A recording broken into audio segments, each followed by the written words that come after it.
I would say good morning to some of you, or Jan, good evening, because you're all the way in Norway. So thank you for taking your Saturday evening to talk to us about a very interesting topic.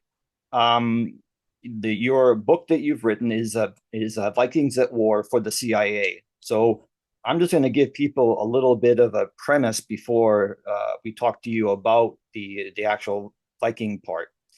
Um, I'm also doing a book now about NAD and about all the very early pre-McAfee SOG with the CIA. And what I was amazed to read was that in the mid 50s, even that the CIA were doing naval operations up north. And so I guess my first questions to you were when you were writing your book, how far back did you go? Well, as you know, the most of the book covers the period from, I would say, from 1962 and in particular up to 1965, and also I have some parts that cover the maritime ops after that. But I actually have a few paragraphs on the early ops as well, because as you are saying, Jason, it's true. The first covert naval or maritime operation started actually in the late 1950s, and it came about because they were largely in the dark about what was going on up north. And you know it's after the French pulled out and the Americans became more and more involved in keeping the southern part of Vietnam out of the communist hand, so to speak.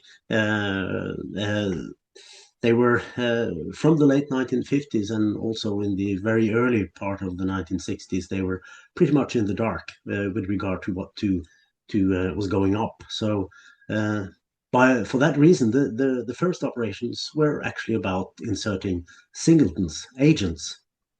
Yeah. So, while I was doing my own, background work, I thought, okay, was this like a pioneering style of covert ops? And then I realized that it wasn't. It was, Korea. So, I mean, and I'm sure that the Korean conflict, they took something from World War II, but not to go back too far. It seemed like they were the Americans and were doing similar naval operations during the Korean War, and they took those learning aspects and then applied them to their now, possible war of the future that was looming. So in the beginning, as you were saying that the ops 34A, it was classed as that back then, right? Yeah, the OPLAN 34A came much later. Okay. Uh, that was at a later stage, and I guess we will come back to the shift that led up to OPLAN 34 Alpha. But just to come back to the Korean War shortly, it's you're very right because the same type of operations was they were run from Korea into China even, Wow. and surprisingly, Tuckle Googleman as Yep. was one of the pioneers, and he was in charge of setting up the Da Nang site with for maritime ops later on. He was involved in Korea as well, so he was an experienced guy when he came over to Vietnam, and a lot of the maritime experience that he had brought with him from operations in Korea. I know that James Hawes, the Cold War, Navy SEAL author, he, Googleman took him under his wing, I guess, and together they figured out some operations and whatever because Jim was one of the first Navy SEALs there, So it's been a real treat to have interview him and also to talk to him quite a few times. If I have a question, he's right there to answer it. But for now, can we go back to the very beginning as far as your book and when the when the military or the CIA realized that their junks they were using, which is basically a local fishing boat, simply was not fast enough to drop off their commandos, their Vietnamese commandos, and bring them back. They were being chased, they were being sunk, and they needed something faster because the Vietnamese had their own high speed, patrol boat right at that point. So where I'd like to ask you the question is when they realized that they needed to have a faster boat, and there was that, what do we do? And so, at what point in time did the CIA realize that they wanted to have a foreign crew? Because I know that they started off with the Germans. So, can we touch on the Germans first? Well, I would suggest we come back to the Germans because they Okay. came a little bit later. Oh, But okay. let's start with what I would call was a tipping point with regard to these maritime operations because uh, we don't have the time to, of course, go into why Robert Kennedy was so eager to escalate the operations. But as we have as I told you, the early ops was about inserting Singleton, and there was an enormous pressure on the CIA that was running these maritime operations to escalate and go more into sabotage. They wanted to do exactly to North Vietnam the same thing as the North Vietnamese were doing down in the south to hit them. And so when we went into 1962, the pressure was quite high to get into sabotage operations. And during the spring of 1962, they were just about to be ready to mount the first sabotage operation. They had managed to recruit 4 Taiwanese Okay. frogmen that was US trained actually, and they got the last part of the training in Da Nang before this the operation that was when it was launched, it ended up as a catastrophe and was the trigger for whatever came after. And interestingly, there were 2 guys. They were plank owners. They came from the very first SEAL team that was established around New Year 1962. They didn't even finish their course and was sent over to Vietnam to prepare for this operation and train these frogmen. And it was a junk in June 1962 that was sent up north to it was a harbor called Quang He, where the North Vietnamese kept some of their patrol boats, Mm. Swatto patrol boats, and the plan was to sail up in the cover of darkness and then go into rubber boats and the normal way to do this would be to paddle their way into the river and then launch the frogmen. They will swim underwater up to these patrol boats, fasten limpet mines, and then swim away and be on their way home when the boats exploded. It didn't go quite that way because the bombs exploded as they were mounted on the hull side of the Swattos. So they lost the junk. It was rammed by North Vietnamese patrol boats as they were trying to escape, and they lost all the frogmen. And the conclusion after this was actually that we cannot go on with this kind of vessels, the junks. You described them very well. What was the problem with them? They needed faster boats and they needed better men also to carry on. And so from that point, because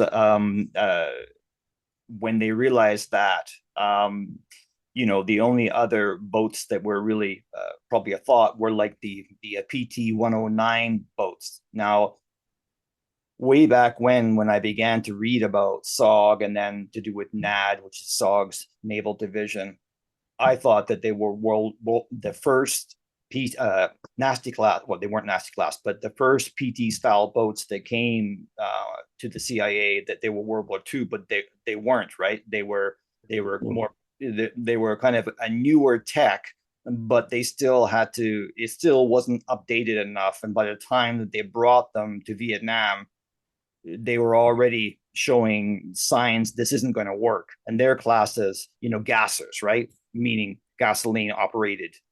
So can we just talk a little bit about the flaws in those boats? Yeah, we can. During the summer of 1962, when the conclusion was that they couldn't go on, with running the operations the way they did, a new operational concept was developed. It was a cooperative thing together with Pentagon together with Sink Pack, or the Pacific Fleet, together with the Saigon Seas CIA station, that made this new concept, which was about bringing in faster boats, PT boats, and also bringing Navy SEALs more actively into the training. And so they took the only two boats they had, which was these two gassers, as you call them, highly volatile fuel that they used. So they were dangerous only for that reason. But they were taken out of mothball with all kinds of problems. They were hard to start when they stopped, which was, of course, a danger in enemy waters. If they stopped, and you wouldn't be able to start them. There were leaks, and there were all kinds of trouble with them. So I think they very quickly realized that for one, two boats aren't enough, and also how long time it would take to bring them into an operational status in Vietnam was a big question. So in late summer, I would guess August, September 1962, there must have been a lot of talk between somebody in US and somebody in Norway. It is not quite clear who they were, but I have my suspicions with regard to that. And this went up to a very high level. And so now the CIA and the military have now found a new boat, which is the Nasty class, which is a much better boat, much faster. It's got the newest tech. Now Norway built the boat, but the engines were British. And was the radar German? Uh, no, it was a British radar Okay. that was on it, it's true. The Nasty class, which was the prototype, was built in 1957, was at the time state of the art with Yeah. regard to patrol boats in this size, and also it was the decision had been taken to make them the backbone of the Norwegian motor torpedo boat weapon. And so Norway was in the very beginning of their own building program when this question came up from the US to acquire boats. There were experiences from the Second World War that was brought into the design. And as you said, the engines, they were British, Napier Deltic, quite what should I say, difficult engines to run. They were former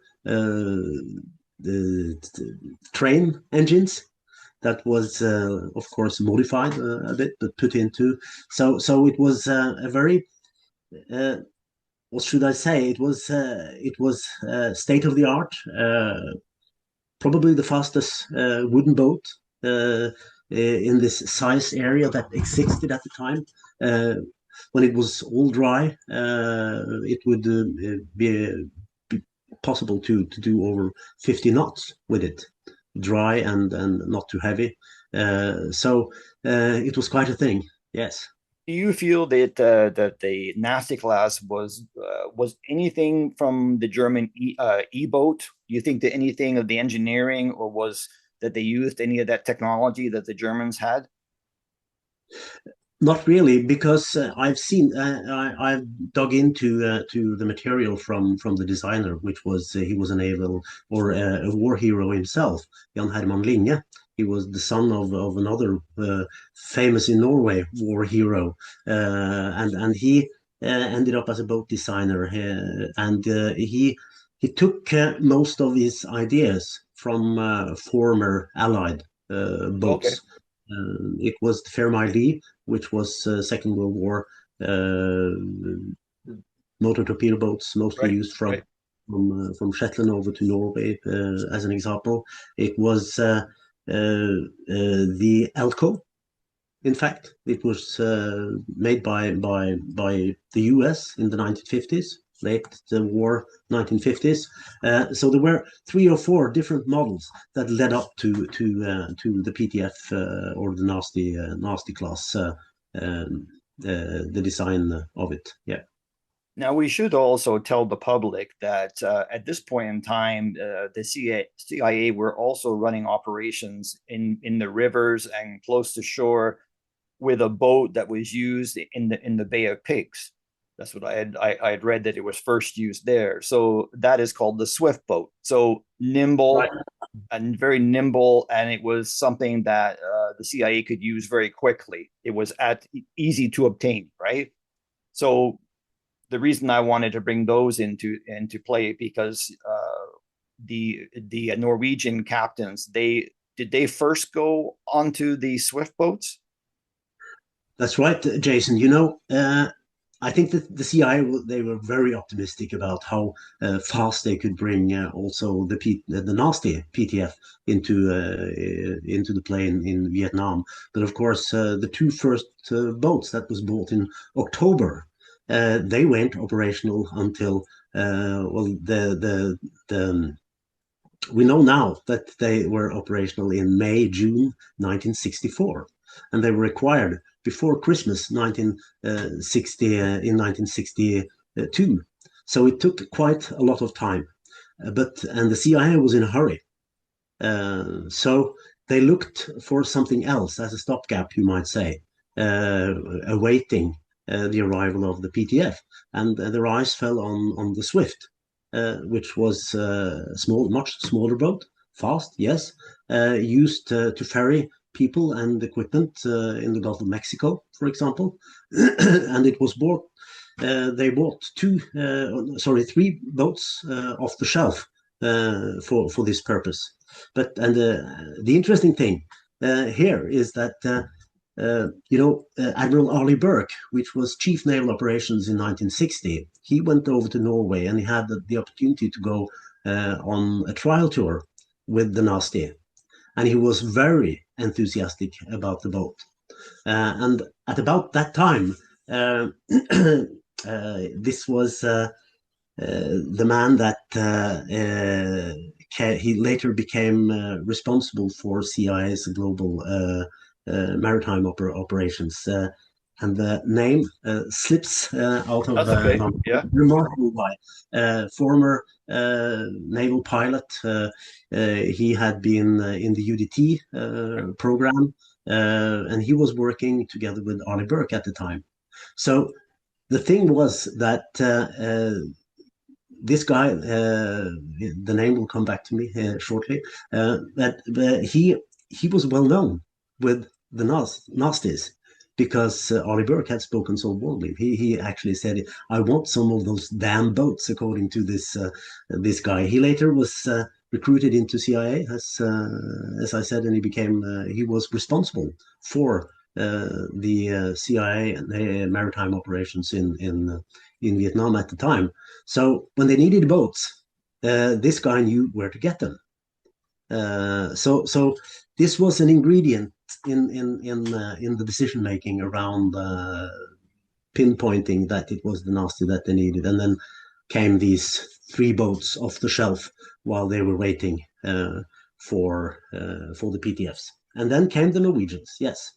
So at this point in time, for the actual lineage, why would the CIA want to hire foreign nationals? I mean, I know why, but for the public, why would they want to source out It's crews? the whole answer. I'm not quite sure if I have it, but some of it, obviously. One obvious reason is that they couldn't use Americans because U.S. personnel was prohibited uh, for. It was illegal to operate north of the 17th parallel, so that was out of the question. And then you could have taken Taiwanese guys, which they eventually did when the Norwegians left Da Nang. But I think the reason why the Norwegians came up, I would add that the technical side of running a Swift is not very complicated, but it was far more complicated that most South Vietnamese personnel would be able to handle very quickly because they were in a hurry. And then there is this, I would say,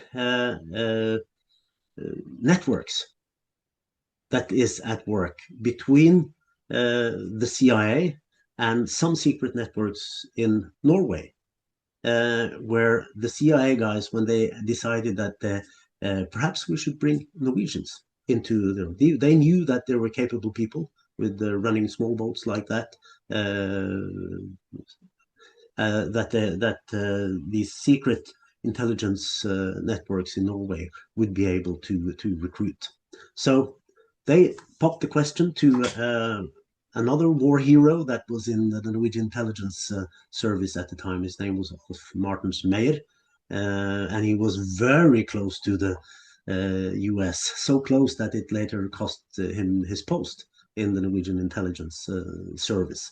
I've written a little bit about that in the book, not much, but the question came to him: do you have people that could be recruited? And Alf Martens he used his network, and he came up with these three young navigators, mostly or basically civilians, that he suggested that they would use. And so, at what point did they reach out to the Germans? And we don't have to talk about them too much because it didn't pan out. They, for various reasons, which I'm sure are in your book. That yeah. So were they before the Norwegians or? No, they came after. So and still, I suggested to wait a little bit about with the Norwegians. We'll come back to them but the Germans to answer part of the question, they came when a few months after the first nasties had they had come over they had finished in Pearl Harbor with the training and preparation for the first two boats, and they were in Subic Bay when the German mercenaries were introduced, and this was in the spring of 1964. But these three Norwegian guys, they were recruited just before summer in 1963 and arrived in August 1963. And they used most of the fall to prepare for the coming operations with the Swift. And so, I guess one thing I would ask you is, what made you want to write a book about these Norwegian sailors that were running covert ops? Is it because you were or you still are in the Navy? So was that like? Did that? At the time, I was a teacher in sea power and international politics at our Naval Academy, and being a former fast patrol boater myself, I've been CO or commanding officer on fast patrol boats a few years, and I had a certain interest in the subject, so to speak.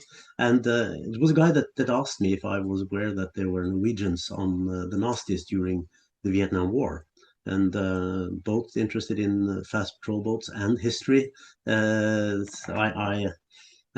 used Google the first time I tried to figure something out about it, and there were no what should I say, things on the internet at the time that made sense with regard to Norwegians on the nasties.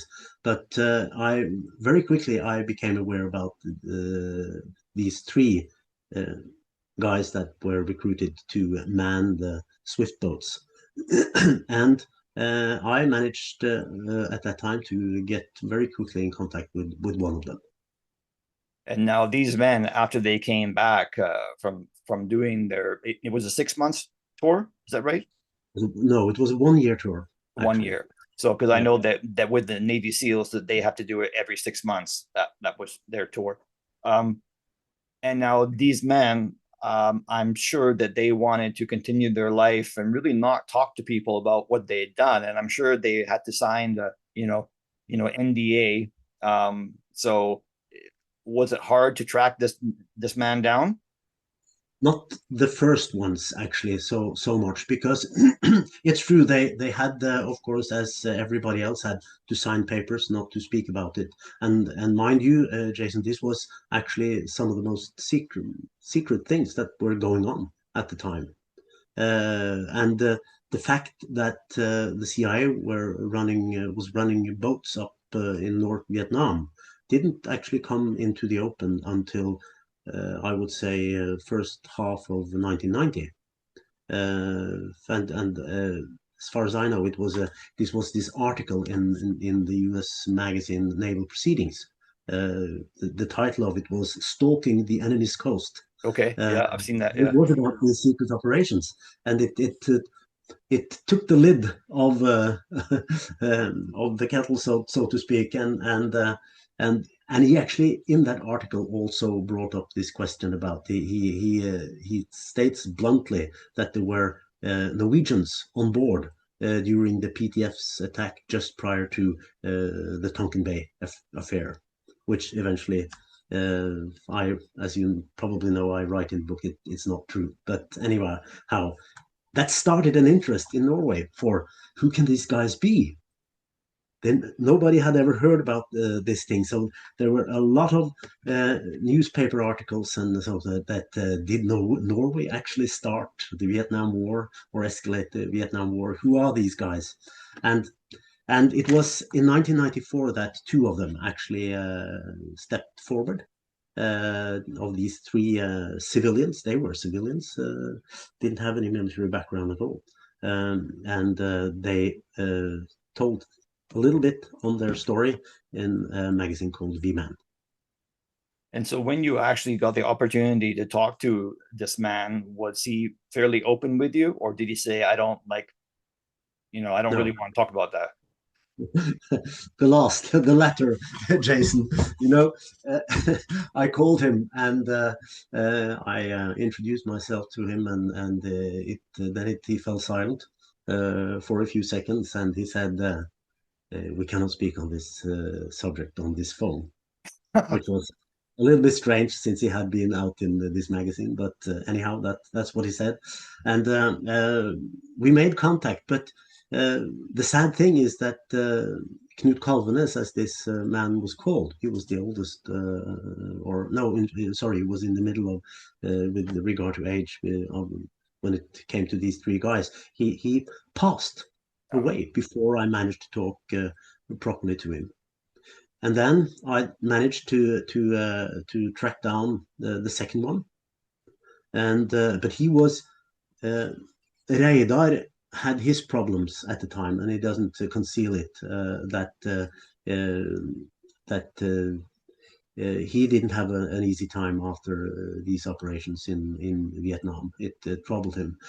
So it wasn't easy to get in touch with him either. We spoke a little bit on the phone, but he would come back to me. And the last one was a complete mystery at that time. And so I put it away. This was in 2014, and then I took it up 6 years later, realizing, my God, these guys will be dead if Yeah. I don't do this now. Yeah. And those gentlemen did they read your book?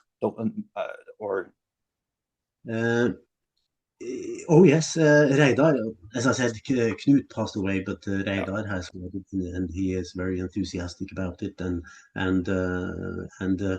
I finally managed to track down the last guy. He was not very pleased to speak with me in the beginning. No, the reason is clear because he was probably the best of the three, and the Americans had very high thoughts on all three of them, but in particular, Martin, they thought was simply brilliant. And some sort of a reward or something, I don't know.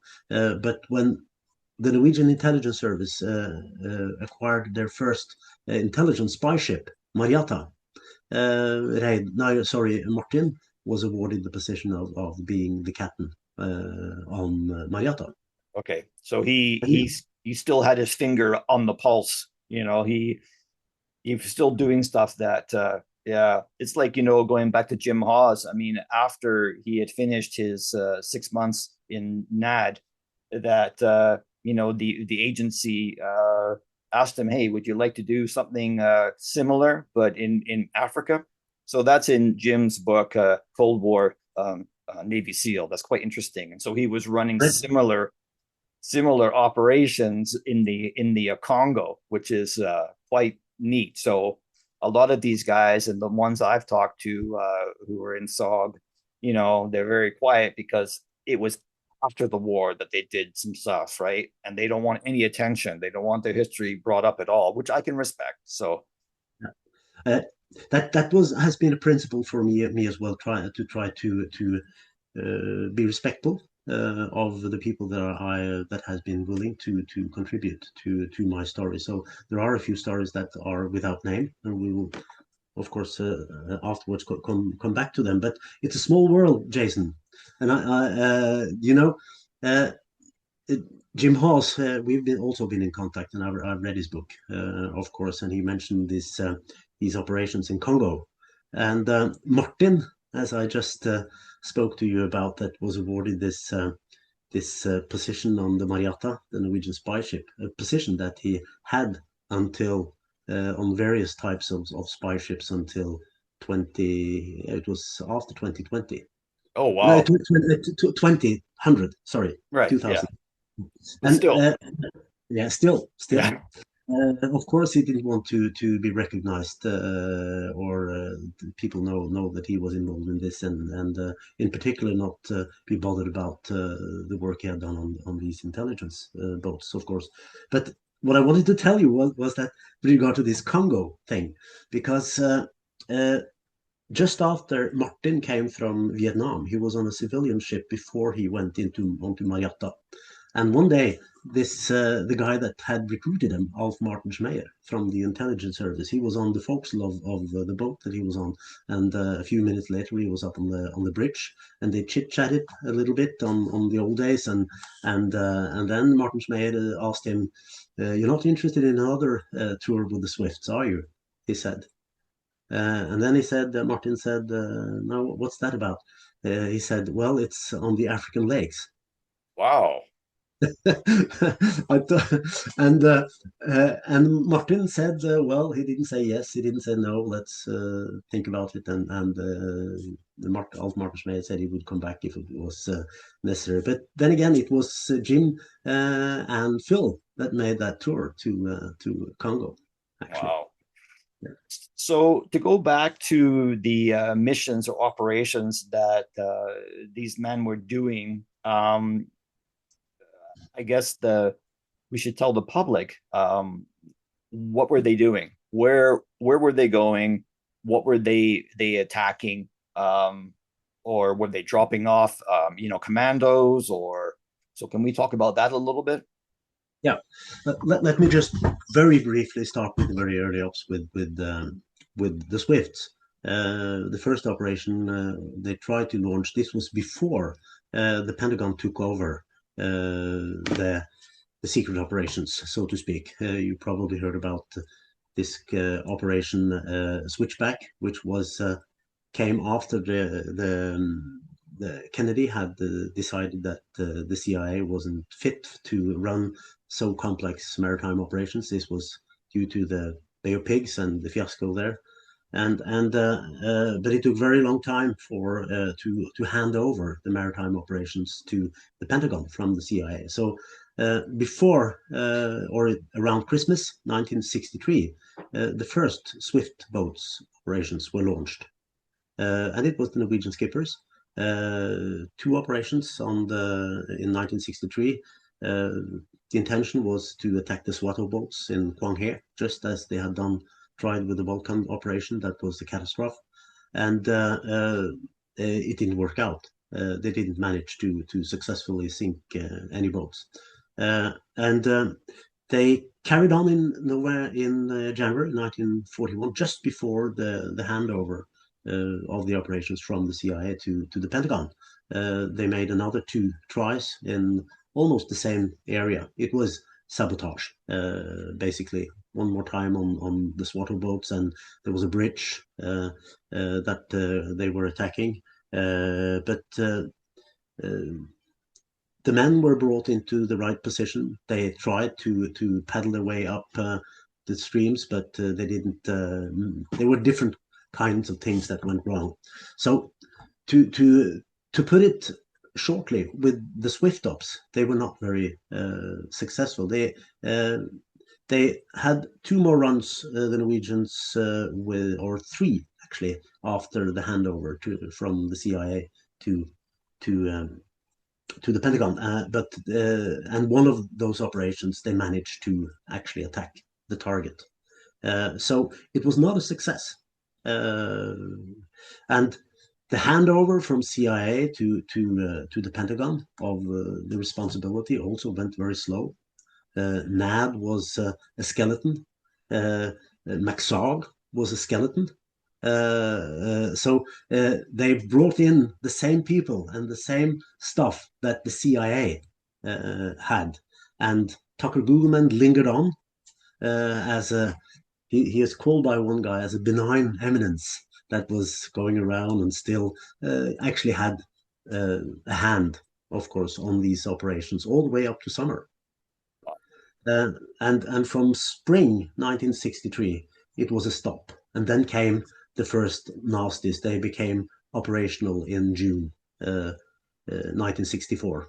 And then quite a range of operations were developed, and the tempo went more or less what it was went sky high.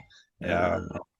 Yeah. And these gentlemen who were aboard the Swift, apart from the captains there, they were sea commandos, or like that kind of thing, right? I would more call there were two kinds of people there. It was the crew of the boats, which Right. were South Vietnamese, together with the Norwegian skipper. They were mostly, I would call them sailors Right. or Navy guys. But then again, the CIA had managed to train 4 different teams of Viet High sea commandos, as you say, commandos that had different kinds of specialities.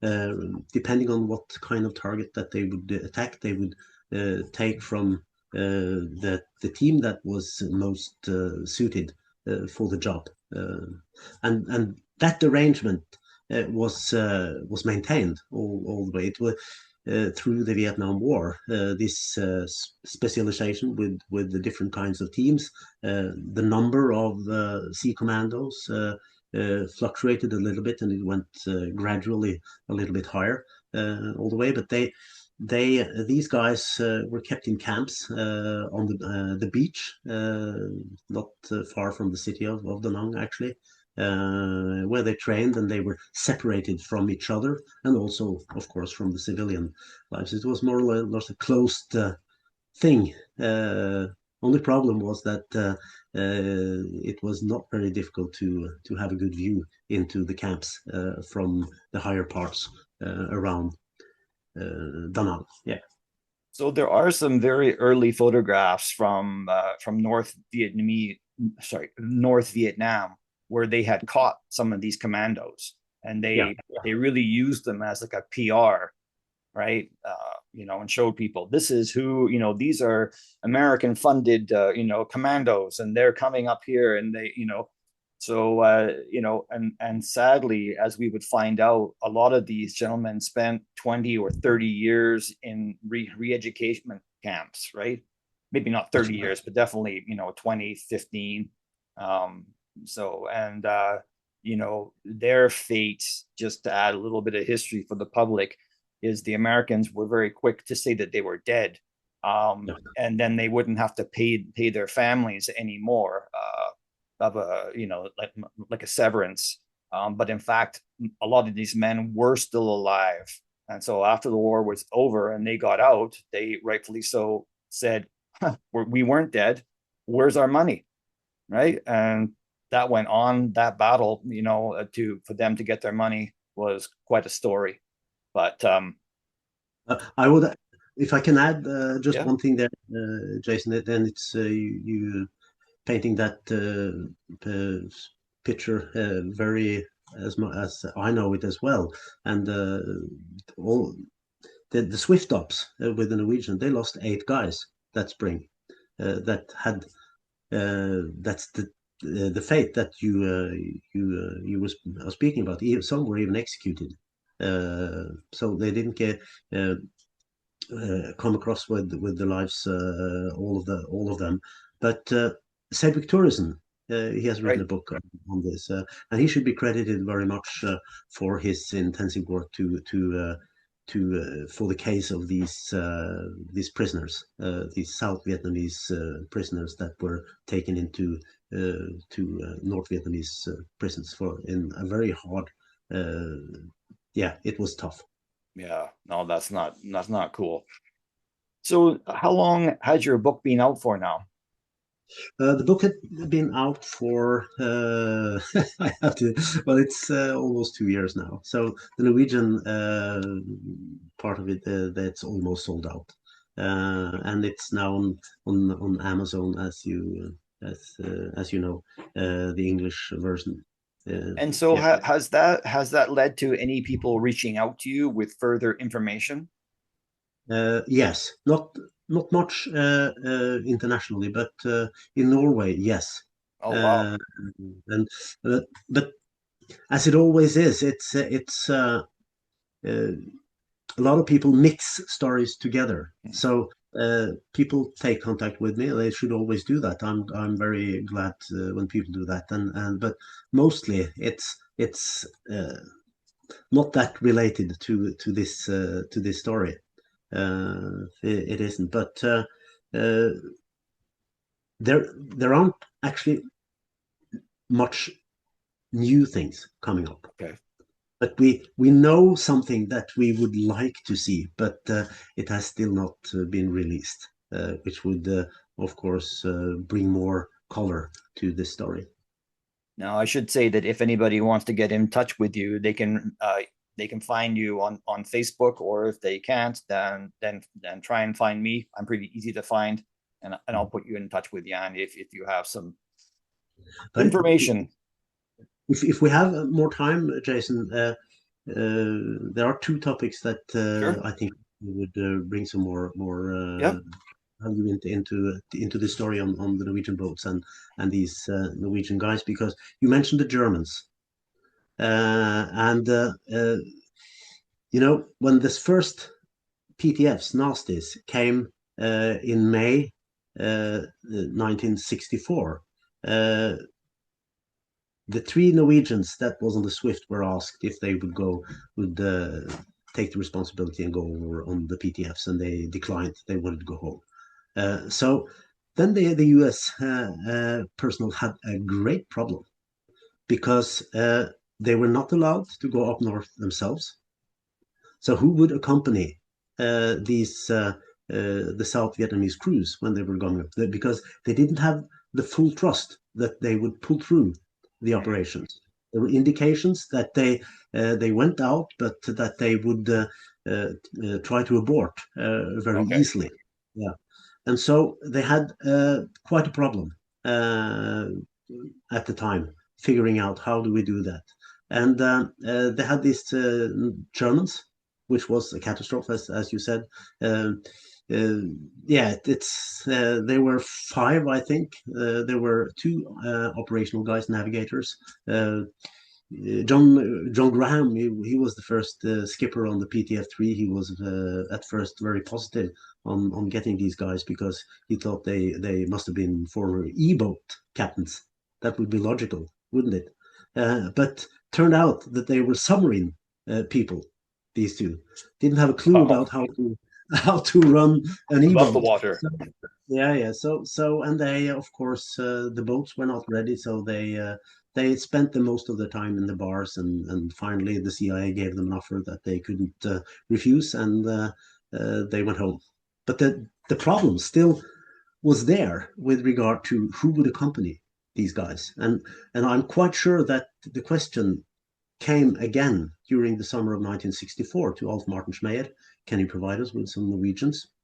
And at the time, the Kjell class, or the nasty, was so new in the Norwegian Navy that there weren't a lot of guys that had training on them, and I assume that must have been the reason why Martin Schmeyer probably got the question but declined, or he started to work on it. But from 1965, a group of Norwegians were introduced to not to be on the Swifts, but to be on the Nasties. And this is a very close group because different from these three civilians, the next group had mostly military training. Oh, wow. They had shorter education in the Norwegian Navy, most of them, and had some mandatory time they had to do after their officer education, often short education, and then into normal civilian jobs. But what they were part of the secret networks that Alf Martin Schmeyer had been one of the guys setting up. It was a secret network called Stay Behind, which is well known. There was this group in Norway as well. And then there was another network that was called Delfinus, which was a global intelligence operation by using the Norwegian merchant fleet.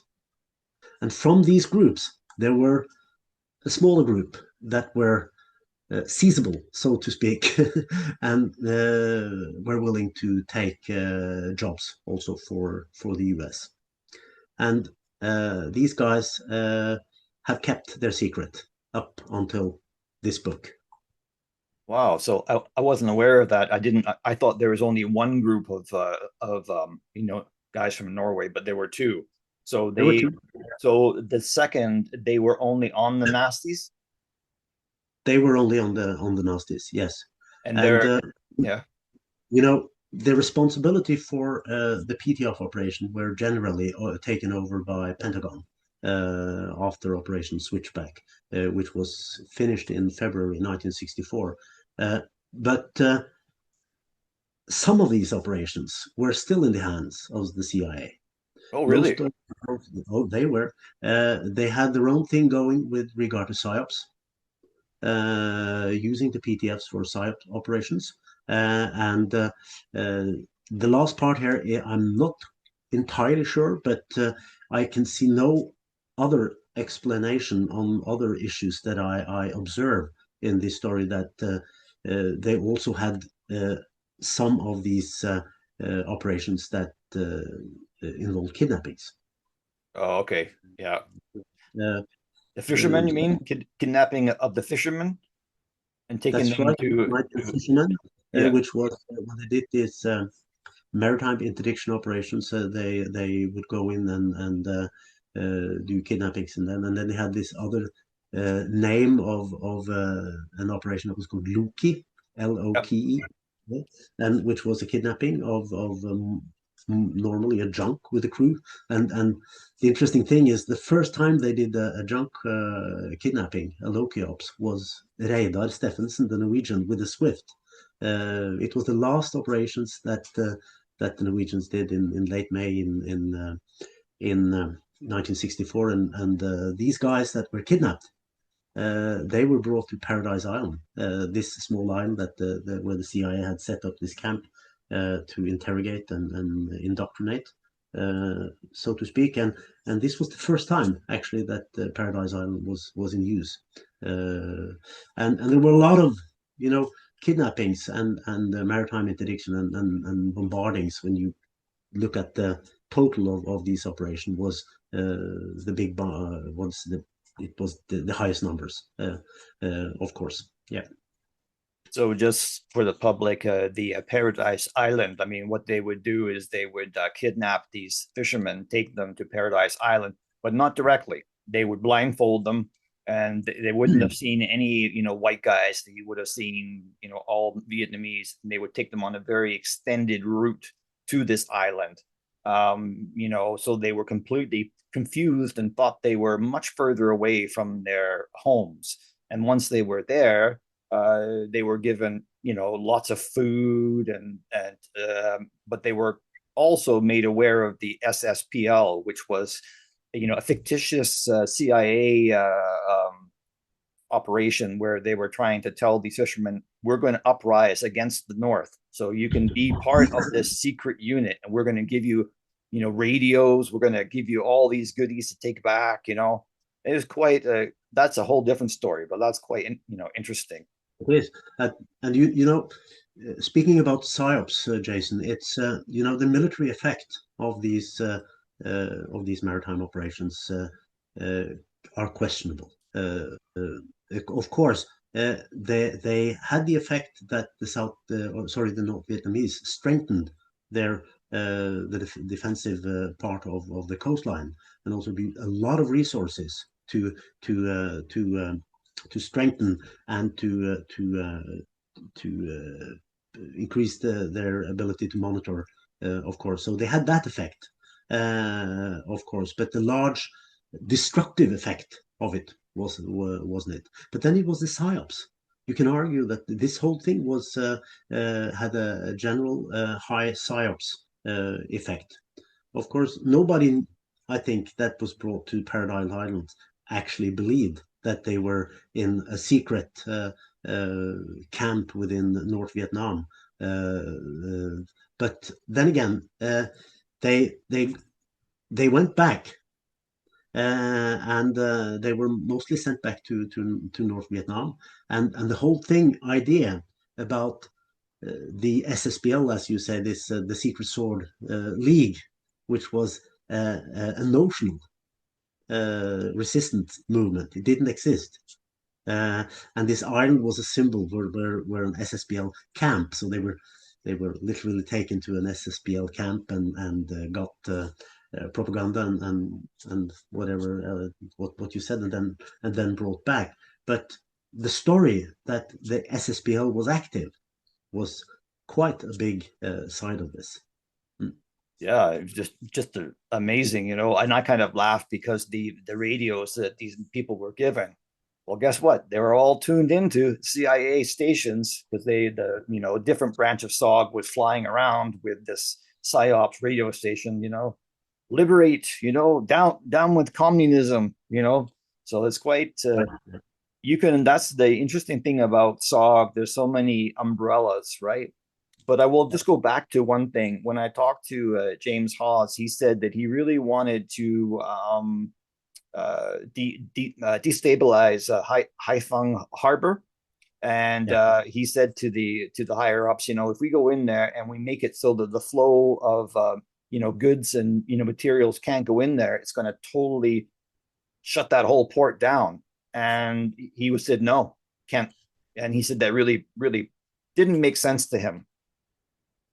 So, I guess he just said, I said what I had to say, and I was turned down. But that was quite interesting to hear. If I remember correctly, one of the discussions with regard to the harbor there was the question of mining it, Right. and it was turned down, as you said. It was a huge discussion at some time in certain circles with regard to the harbor to have it closed with mines, naval mines.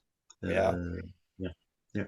There's definitely lots of questions to that war, that if the Americans would have been let or being allowed to do whatever that they wanted to, it could have had a different outcome. I mean, Yeah. it's Yeah. we don't know, but it's so interesting to talk about these secret operations. And now that the men can, some of them will talk about it. Do you have any more plans for like a second book? I mean, maybe it wouldn't be about Vietnam, but what are you working on anything? I am. I am. For the moment, I'm writing a book on it's more a local story where I live from the Second World War, and it's secret ops again. It's about the longest. Uh, this secret uh, unit from the Second World War, Special Operations Executive, British. Right. Yeah. SOE. Yeah. Yeah, and they were tasked to do operations in occupied territory. To put it very short, and one of the areas of operation was Norway, obviously, and the longest duration of a single ops was actually in my area here. It started in December 1941 and didn't end until 1944, which is extraordinary by itself because they managed to keep it up and going for such a long time. I am writing a book on the coastal part of it because what happened on land is more or less good described by others, I think. But I will cover the transport of these things into the coast and how the local fishermen and communities ended up being involved in this very secret and very dangerous operations as well. Very interesting story.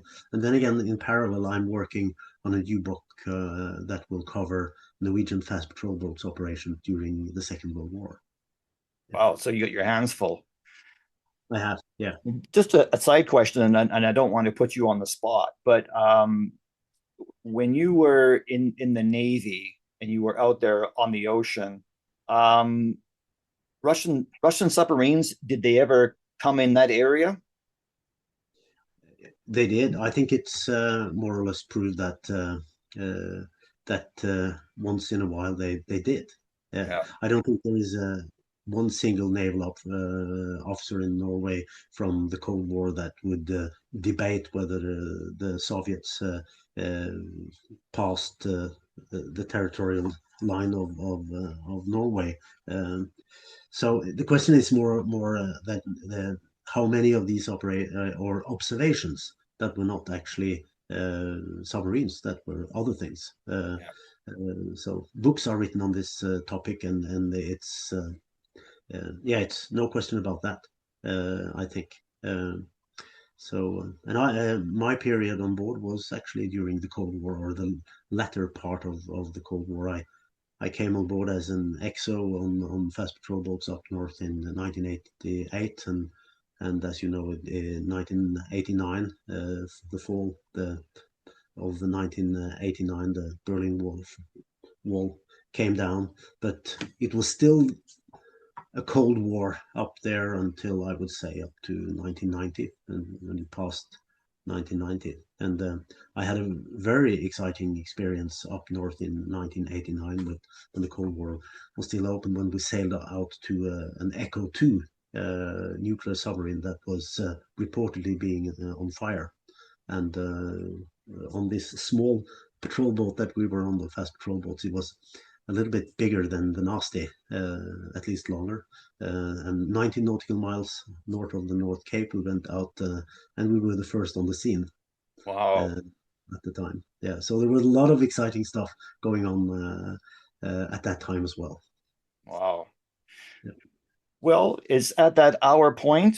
So again, if anybody wants to pick up your book, and is it in audio as well, or just Oh, unfortunately, uh, okay? the the honest thing is that I didn't have any plan of giving my book out on English.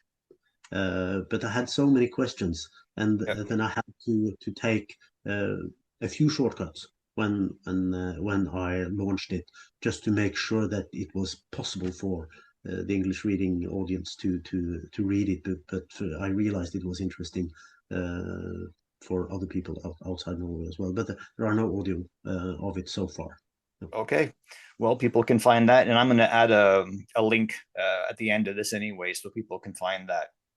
So thank you very much again for spending your Saturday night. What's the time there now? It's like 10 o'clock or something? Yeah, it's 10 o'clock p.m. And Jason, I would thank you so much for being allowed to be on it, and I'm honored, Jason, because I know the great work you do. No, thank you. Memorizing these guys, they really deserve it.